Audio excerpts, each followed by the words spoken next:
In today's video, I'm going to teach you how to manage responses in Google Forms.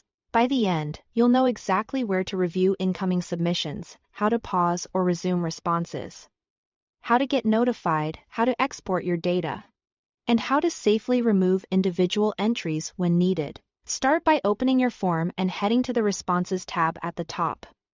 This is your command center. You'll see three views: Summary, Question, and Individual.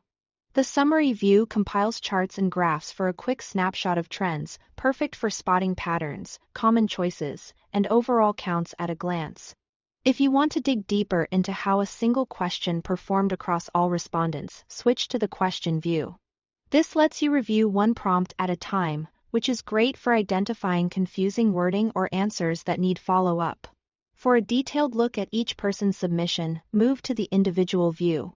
You can flip through entries one by one, which is especially helpful when you need to verify a response or follow up on a specific submission. If you need to stop new entries from coming in, maybe your deadline has passed, use the Accepting Responses slider in the Responses tab. Turn it off to instantly block new submissions. You can add a brief message so visitors know the form is closed. When you are ready to reopen, simply toggle it back on and new responses will flow in again.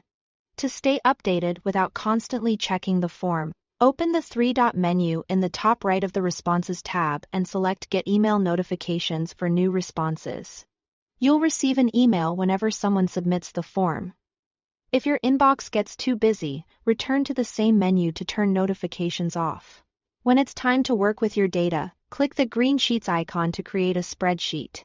This links your form to Google Sheets and updates automatically as new responses arrive, which is ideal for tracking, filtering, and charting over time. If you prefer a static snapshot, open the three-dot menu and choose Download Responses. CSV. A CSV file works well in many tools, including Excel, and is handy for archiving or sharing a fixed version of your data.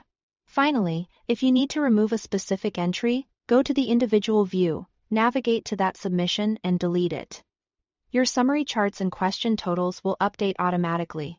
Keep in mind that deletions are permanent, so consider exporting your data first if you might need a record. And that's it: clear, efficient ways to manage responses in Google Forms. Thanks for watching.